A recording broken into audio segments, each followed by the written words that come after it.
Hey guys, it's Chris here, previously known as Chris M340. Today I'm making a video on why I got rid of my 2020 M340i X-Drive. So what happened was last week I ended up trading it in for a 2024 Chevy Silverado with the 5.3. After having numerous issues with the M340, I decided it was best to cut my losses and get rid of it.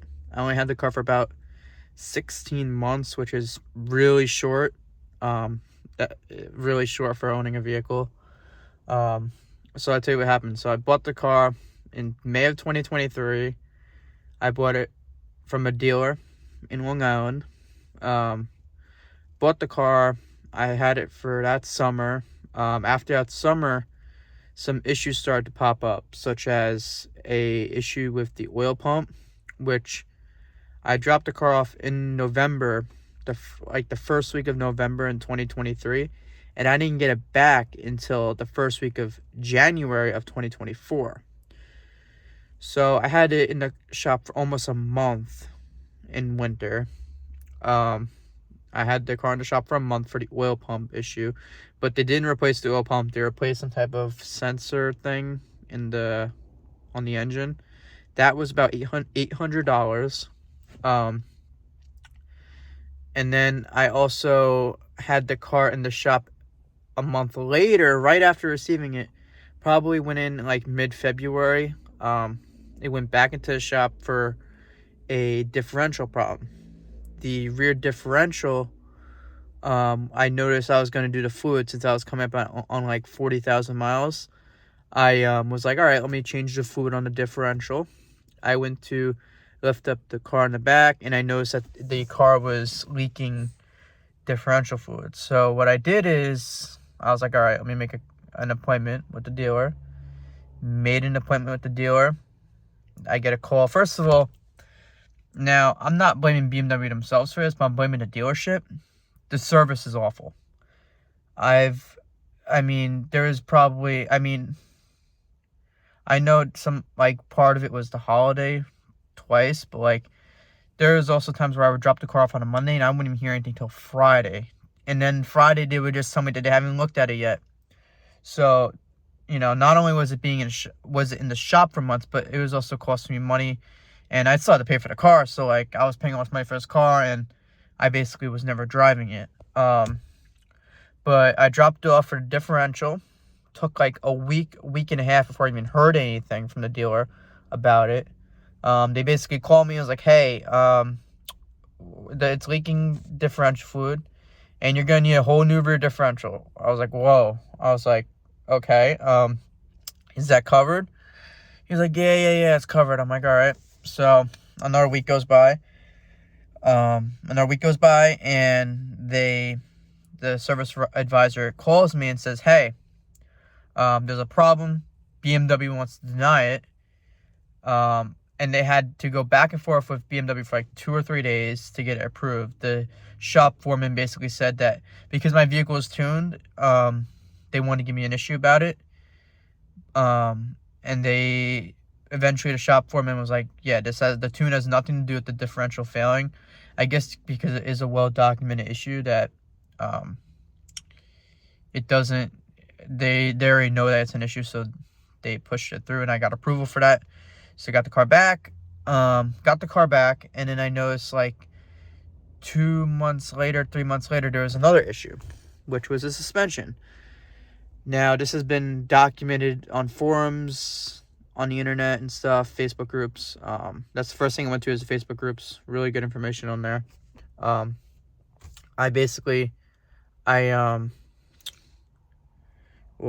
looked up because there was like a suspension clunk on the car.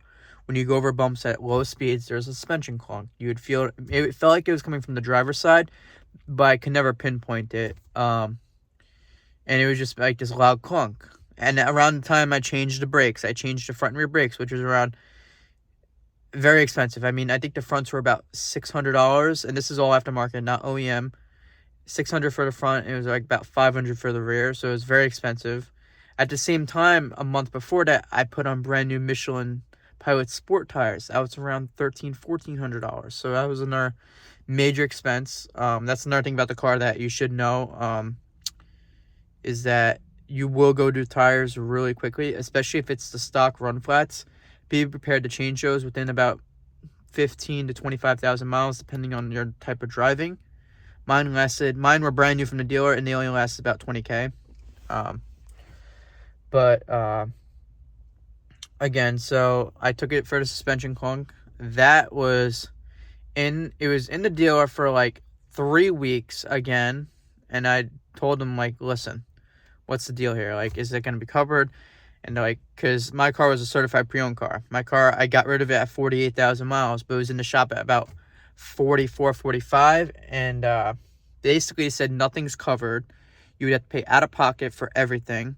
They had a suspicion that it would be a steering rack, but they said that the passenger side sway bar end link was worn, so they have to replace that first to rule it out. So I let them replace that. That was $350. Plus, it was in the shop for 3 weeks. They replaced that. Service supervisor calls me, hey, car's done, don't hear the noise anymore. I took him for a test drive before that to make sure he clearly heard the noise that I was describing, and he verified. And so I got the car back. A few hours later, I test drove it, because this problem only occurs when the car is warm. Usually driven for about 15-20 minutes, sometimes less, depending on ambient air temperature. But got the car back, drove it, and what do you know, the problem's still there. So at this point, I was like, all right, this is getting ridiculous. I just spent almost $500 repairing this thing, and they didn't even fix the problem. And it was in there for 3 weeks. So I'm like, okay, this is ridiculous. So I started to review my options. I'm like, okay, I gotta get rid of this thing. I took it back again 2 months later, because I'm like, all right, I took the car back, drove it around. I was like, all right, let me try and get it looked at again. And what do you know? They couldn't fix it. Well, no. So rewind. That was the second time I brought it in. The first time I brought it in, they said there was no problems. I took the car back. I was like, okay, maybe they can't hear it. And